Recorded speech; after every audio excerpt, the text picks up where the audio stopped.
pendant ce temps-là, on approche de la date fatidique pour ce fameux rapport du Pentagone, pour tous ceux qui s'intéressent au phénomène OVNI.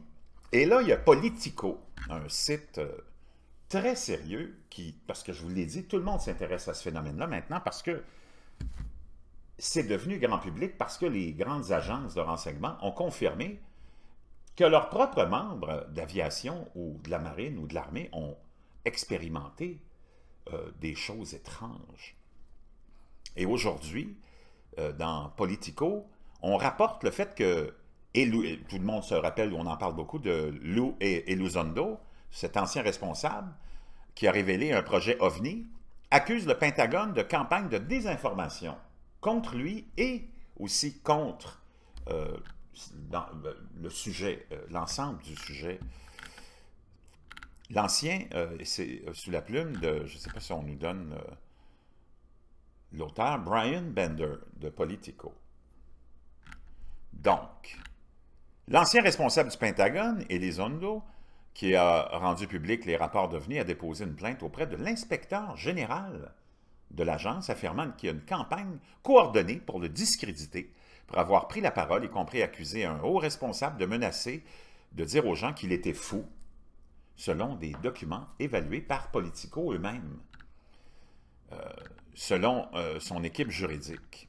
L'affirmation selon laquelle le gouvernement tente de le discréditer intervient des semaines avant que le directeur du renseignement national et le Pentagone ne fournissent un rapport non classifié au Congrès sur les OVNI et la stratégie du gouvernement pour enquêter sur de telles rencontres. Le rapport devrait inclure une comptabilité détaillée des agences, du personnel et des systèmes de surveillance qui collectent et analysent les données. Donc, on va avoir un rapport, mais je ne pense pas qu'il soit déclassifié totalement pour le grand public. Là, on va remettre ça aux sénateurs puis aux élus. Il y a sûrement des choses qui vont rester secrètes. On va invoquer la sécurité nationale.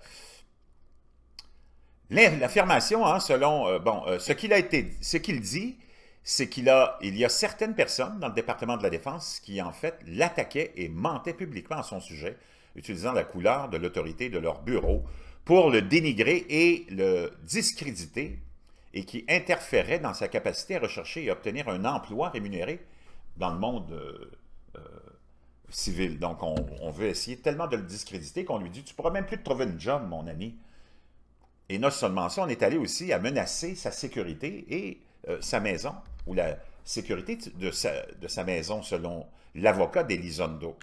Donc ça, c'est rapporté par Politico. C'est loin d'être un site conspirationniste, ça. Sheehan, avocate et militante d'intérêt public, a une longue histoire à prendre le gouvernement fédéral à poursuivre le gouvernement fédéral au nom de clients de premier plan, notamment en défendant le New York Times à l'époque dans l'affaire des Pentagon Papers, ainsi que l'un des cambrioleurs du fameux Watergate de Richard Nixon. Il est également largement considéré comme un provocateur qui a intérêt, apparemment, un intérêt constant pour les OVNI et a parlé publiquement des visites extraterrestres. Il a également été avocat pour le Disclosure Project, ce même avocat, Sheehan, dirigé par l'ufologue aussi que vous connaissez, Stephen Greer, qui a cherché à forcer plus de transparence gouvernementale sur les OVNI. C'est un phénomène qui est là, on ne sait pas ce que c'est. On a de bons doutes de ce que ça peut être. Nous autres, hein, moi, je suis assez convaincu que c'est des visites qui viennent d'ailleurs, mais ça peut être aussi des visites de pays hostiles aux États-Unis ou ennemis. Hein. Donc, Sheehan maintient que l'objectif de la plainte du directeur général, l'inspecteur général d'Elizondo, est beaucoup plus grande que de nettoyer juste son nom. Il veut obliger le Pentagone à dissiper toute ambiguïté sur ce qu'il sait des OVNI.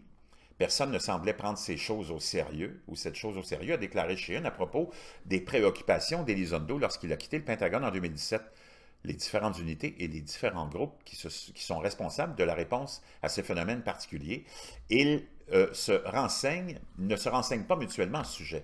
C'est certain que si tu n'avais pas eu toutes les publications de ces pilotes de l'air qui ont fait que ce sujet-là est devenu tellement sérieux, et des membres de l'armée, là on parle des États-Unis, mais il y a des témoignages, des observations partout dans le monde, on n'en serait pas là aujourd'hui. Hein? On serait probablement encore dans la grosse conspiration, mais là maintenant, c'est devenu une chose publique.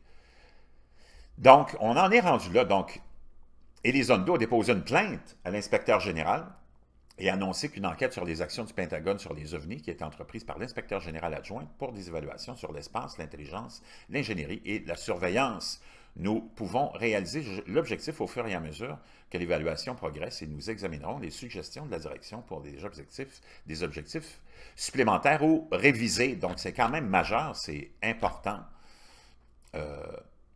Et Politico, qui a mis son nez là-dedans, refuse naturellement de publier les noms des responsables du Pentagone qui sont cités dans la plainte de l'inspecteur général, car on ne sait pas s'ils font l'objet d'une enquête.